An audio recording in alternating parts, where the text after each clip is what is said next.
Mwifurije kugira ibihe byiza aho dukurikiye kuri channel yacu Urugero TV and Radio Official. Amahoro Imana kuri mwe mwese mudukurikira, mudukunda kandi mukomeje gukurikira ibiganiro byacu muri hirya no hino. Reka mbahe ikaze kandi mbifurize kugubwa neza. Uyu munsi tugiye kugaruka mu kiganiro The Gospel Hub. Turaza kugaruka cyane ku gihugu cy'u Burundi. Gospel music yo mu Burundi bimeze bite, by'umwihariko hari umuhanzi uriyo ukunzwe cyane witwa Alvera Muhimbare uri mu mazi abira, nyuma yuko uwitwa Chimamanda avuze ko afite amashusho yiwe y'urukoza soni aheruka ngo gukorera mu hoteli yaracumbitsemo ari kumwe n'umujyanama we Wema.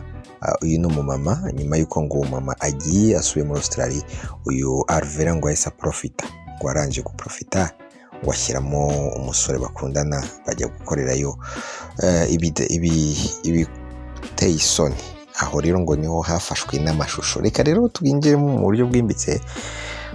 I Burundi hari umuhanzi witwa Alvera Muhimbare. Mu by'ukuri iyo urebye uburyo akunzwemo, wenda mu Rwanda sinzi impamvu izi ndirimbo zitazwi cyane, kandi wareba ukareba zirarebwa pe, kuko afite nk'indirimbo ifite nka 3,000,000, afite indirimbo ifite 3,200,000 yitwa Ya Miss, akagira n'indi ifite 2,800,000 yitwa Umubavu, akagira indi yitwa Ndakwibutse ifite 1,400,000, akagira indi yitwa Uwo Kwizerwa ya miliyoni, akagira indi ifite 1,100,000 yitwa Amatsiko, akagira indi yitwa Umutima Yishimira yitwa ifite 1,200,000.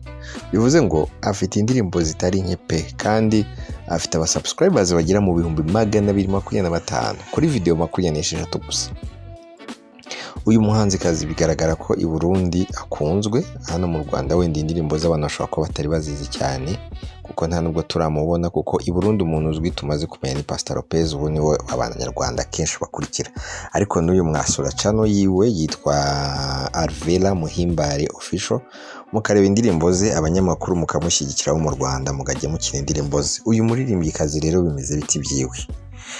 Muri ukwezi kwa gatatu i Burundi hari kampani cyangwa se societe, reka mvuge gutyo, ifasha abahanzi cyane, by'umwihariko uyu nabarizwamo, navuga ko ari label abarizwamo. Alvera Muhimbare ni abarizwamo, nyirayo ni umudamu witwa Wema Nella. Hanyuma iyo kampani yitwa Wema Entertainment. Muri uku kwezi kwa gatatu Wema Nella yaje i Burundi kugira ngo ba celebrating umwaka bamaze bakorana n'aba bahanzi, ariko nyine bashiremo n'abandi bayobozi bashya. Azi Burundi bakora bikorwa bitandukanye. Muri ibyo bikorwa rero byose bakoze, uyu Wema Nella yaje kugera igihe agomba gusura muri Australia.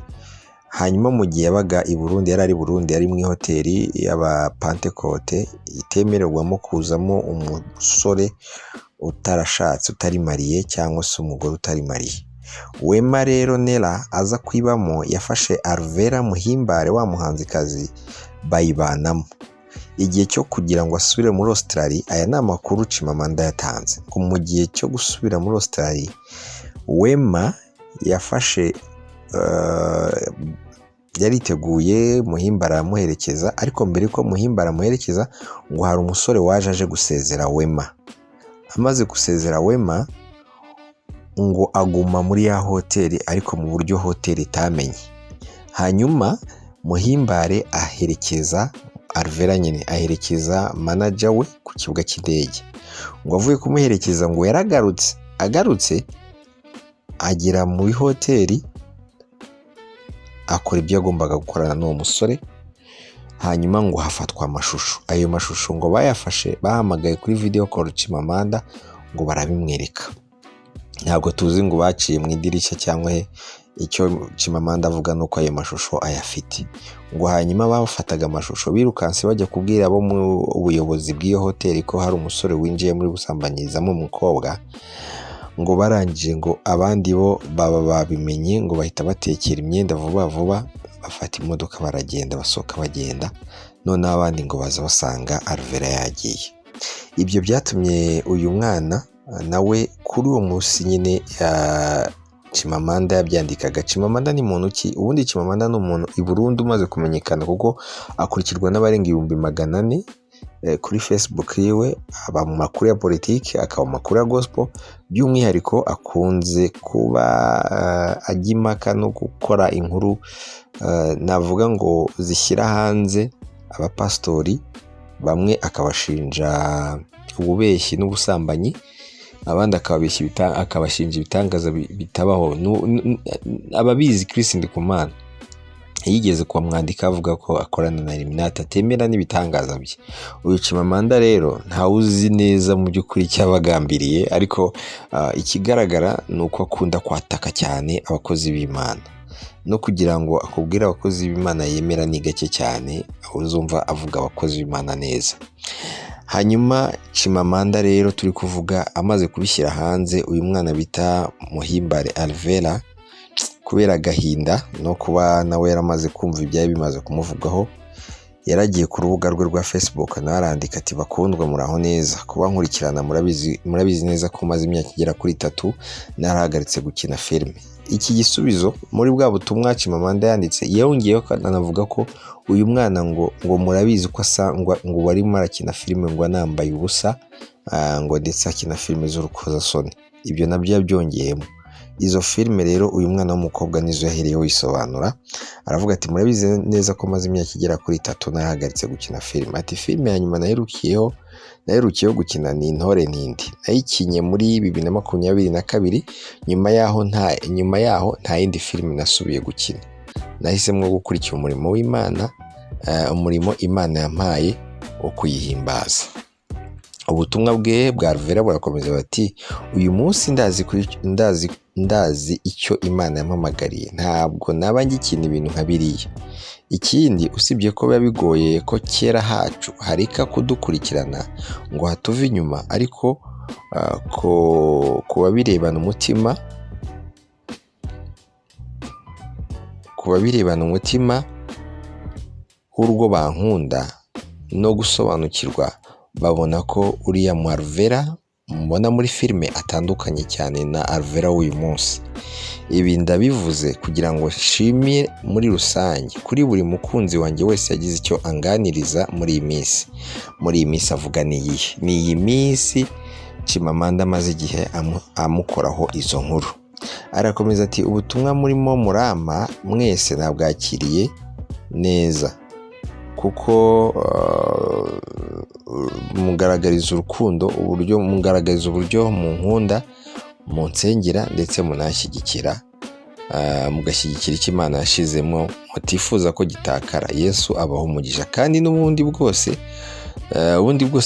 butumwa bwose muza kumpa hano ku rubuga nabwo ndaza kubwakirana umutima ushima, ndabakunda, ndacyakomeza. Nyuma y'uyu rero ibyamuvuzweho uyu mwana Alvera Muhimbare, ndamwita umwana kuko bigaragara ko maso akiri mutoya ntabwo ari mukuru. Nyuma y'ibyamuvuzweho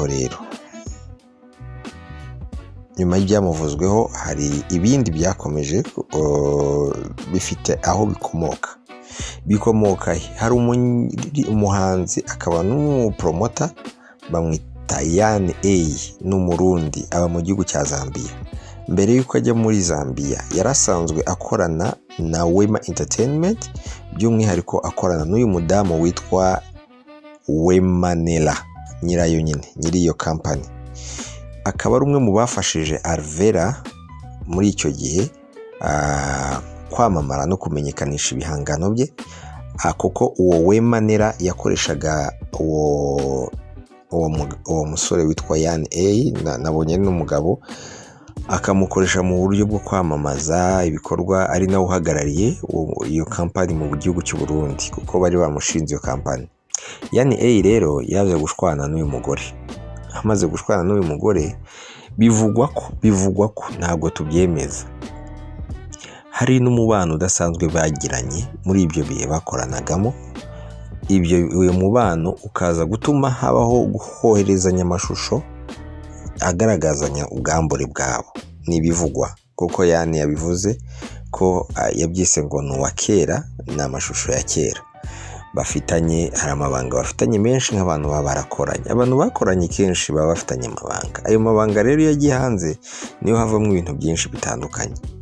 Uyu rero Yani A bivugwa ko ari wakoresheje Chimamanda kugira ngo asebye umwana w'umuhanzikazi, ariko nyuma Yani A nawe yaje kwifatira ku gakanu uyu Wema Nela atangira kuvuga ibyo byose, uburyo abitsa amashusho, avuga ko amwita umukecuru wari warashatse kumwizirikaho kandi afite umugore mwiza ukiri muto, atajya kwihambira ku mukecuru. Muri kubona amafoto yiwe witwa Wema Nela. Ibyo byose byaje kuba ibintu birebire cyane kugeza ubwo Wema Nela nawe avuga. Byabaye ngombwa ko nawe avuga, yakomeje gusobanura byinshi, ariko we ntago yisobanuye mu buryo bwo kwisobanura ngo abaho umwanya, kuko kuri Facebook yewe akomeza kugaragaza amagambo akomeye, aho avuga ati satani yo umunani arafuha, ifunguro z'abizera n'ibigeragezo, utageragezwa aba ari umwansi w'ijuru, ubutwari bwa Morodekayi bwatangiriye aho bwa Hamani bwarangiriye, ibyo turwana si iby'inyama n'amaraso, umunsi mwiza ku bakundwa. Ibi byose ni ubutumwa yohereza kuva yagera mu gihugu cya Australia, akomeje guhangana mu buryo bwiwe asubiza, ariko akoresheje ijambo ry'Imana. Hari naho ku munsi w'ejo ngira ngo naho yohereje amagambo agira ati nzahora ningingi neza y'Imana uko buke ko bwije, sinzijya nkekeranya ko itazantabara. Hari n'ahandi avuga ati umurwanyi adatinya rukabye, ni amagambo yagiye yandika. Ati akomeza avuga ko Chimamanda ibyo ari gukora, hari n'ubutumwa, hari video yohereje agira ubutumwa atanga avuga ko Chimamanda ibyo ari gukora we abashaka kureba mu mitwe y'abantu, kuko ayo mashusho ntayafite y'umwana we, y'umukobwa we ayobora muziki Alvera nyine, ahubwo ari ibihimbano kandi ari umuntu uri kumukoresha. Umuntu uri kumukoresha rero ukekwa n'uyu Yani A. Yani A rero akaba kugeza ubu yamaze no gutangira kugirana ibibazo n'umu promoter wo mu gihugu cy'u Burundi, nawe bakoranaga kera. Uwo mu promoter nawe akaba ari ku ruhande rwa Wema. Ni ukuvuga ngo ibiri kubera i Burundi ntabwo tubimenyereye, nk'hano mu Rwanda biba bigoye ko wabibona. Uwo mu promoter yitwa Landry Promoter, i Burundi baramuzi cyane. Nawe ubu batangiye guhanga. Ni ukuvuga ngo ibi byose byagize ingaruka. Chimamanda akimara kuvuga ibi bintu kuri uyu muhanzikazi Alvera, byagiye birazenguruka, bitangira kumenyekana kuri kubikora ari uyu bita Yani A. Hanyuma da promoter nawe atangira guhangana na Yani A, ashimira cyane uyu mubyeyi bita Wema Nela ngo kuba yaramufashije, kuba akomeza gufasha umuziki w'i Burundi ndetse agafasha n'abahanzi kubashyigikira. Hanyuma uyu nawe Yani A nawe akavuga, akita Landry Promoter amagambo atari meza, avuga ko ari watumye Landry Promoter amenyana na Wema. Bivuze ngo uwo mukire bita Wema uba muri Australia w'umumama, bivugwa ko afite amafaranga ndetse yagiye yashora mu banyamakuru mu gihe babaga bari gufasha wa mwana bita Alvera Muhimbare. Ibi rero bikomeje gusa bitera ibibazo byinshi ndetse na saga ikomeye muri gospel y'u Burundi, by'umwihariko kuri uyu mwana bita Alvera. Bakavuga ko hari icyo bishobora kugabanya mu buryo bwa ukuntu yarazwi n'uburyo yari yubashywemo, bamukundagamo, ariko abandi bakavuga ko bishobora nanone kuzamura uburyo abantu bamukurikiraga binyuze, nubwo byabinyuze mu magambo mabi no kumusebya, kuko kugeza ubu nta cyemezo gihari, nta mashusho ahari baragaragaza, bavuga ko hari gusa. Ikindi n'uyu mwana n'uyu mumama nawe bavuga ko bafitiye amashusho yoherezaga uyu musore bagikorana, uyu mugabo bagikorana, nayo kugeza ubu ntayo. Abantu bategereje ko yasohora byaranze, kandi nawe akavuga ko ibi byose ari intambara ari guterwa n'uyu musore witwa Yani A, niba ari umusore nawe ari umugabo. Yani A rero kugeza ubu ngubu bigaragara ko intambara yavuye kuri Alvera Muhimbare ubu yageze kuri Wema. Wema rero nk'umujyanama akaba na nyiri kampani ya Wema Entertainment, ubu niwe ugezweho uvugwaho ayo mashusho, ariko kandi agashinjwa ko ngo ashaka kwicisha uyu Yani A ngo ari gukoresha abantu muri Zambia bahamagara uwo muntu bahamagara Yan A bamubwira ko bashaka kumuha akazi. Hanyuma ngo uko bamuhamagara ngo niko nawe akomeza abona ko hari ikibazo, kuko ngo yamaze kumenya ko hari imitego bari kumutega kugira ngo bamwice, kugira ngo atazasohora ya mashusho. Ngo bikaba biri gukorwa na Wema Nera n'umugabo we. Wema Nera twakomeje kugaruka twabibabwiye, niwe nyiri company ya Wema Entertainment arifasha Muhimbare